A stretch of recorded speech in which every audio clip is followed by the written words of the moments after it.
আগামী 12ই ফেব্রুয়ারি অনুষ্ঠিত হচ্ছে ত্রয়োদশ জাতীয় সংসদ নির্বাচন।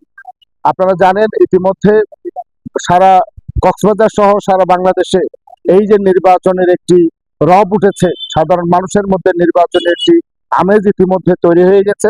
মানুষ এখন ভোট দেওয়ার জন্য অধীর আগ্রহে অপেক্ষা করছে। আপনারা জানেন এবারে সংসদ নির্বাচনের পাশাপাশি গণভোটের একটি বিষয় আছে। এবারে আপনারা জানেন যে সাদা কেন্দ্রে গিয়ে দুইটি ব্যালট পাবে সাধারণ ভোটাররা। একটি হচ্ছে সাদা রঙের ব্যালট, এই ব্যালটটিতে আপনার পছন্দের এমপি প্রার্থীদেরকে আপনি ভোট দেবেন। একই সাথে আরেকটি ব্যালট থাকবে গোলাপি রঙের ব্যালট, যেই ব্যালটে গণভোট হবে। ওখানে হ্যাঁ এবং না দুইটি অপশন থাকবে, এর মধ্যে যে কোনো একটিতে আপনারা সিল দিয়ে লম্বালম্বি ভাবে ভাঁজ করে দুইটি ব্যালটকেই একই বক্সে ফেলতে হবে। এটাই হচ্ছে আমাদের এবারের বিশেষত্ব। আপনারা জানেন সর্বোপরি এই যে কক্সবাজারের 4টি আসনেই এখন নির্বাচনের সর্বশেষ প্রচারণা প্রার্থীদের মধ্যে চলছে এবং কক্সবাজারে আমরা ইতিমধ্যেই দেখেছি বিপুল সংখ্যক আইন শৃঙ্খলা বাহিনী এবং গ্রাম পর্যায় থেকে আইন শৃঙ্খলা পরিস্থিতি নিয়ন্ত্রণের জন্য কাজ করছে।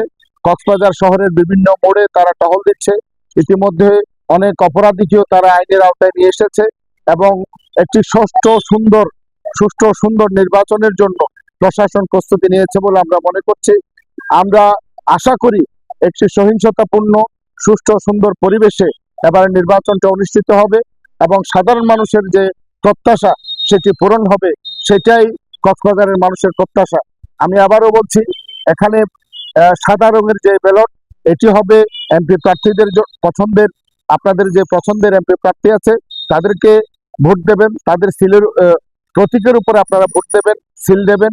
এবং গোলাপি রঙের যে ব্যালট থাকবে সেখানে গণভোটের জন্য আপনারা হ্যাঁ অথবা না যেটি আপনাদের পছন্দ সেখানে ভোট দেবেন। এটাই হচ্ছে এবারে নির্বাচনের বিশেষত্ব। সর্বোপরি আমরা কক্সবাজারের নাগরিকরা আমরা প্রত্যাশা করি একটি সুষ্ঠু সুন্দর নির্বাচনের মধ্য দিয়ে একটি দেশের গণতান্ত্রিক পরিবেশ ফিরে আসবে এবং দেশের উন্নয়ন আরো বেশি ত্বরান্বিত হবে। মাহবুবুর রহমান, কক্সবাজার।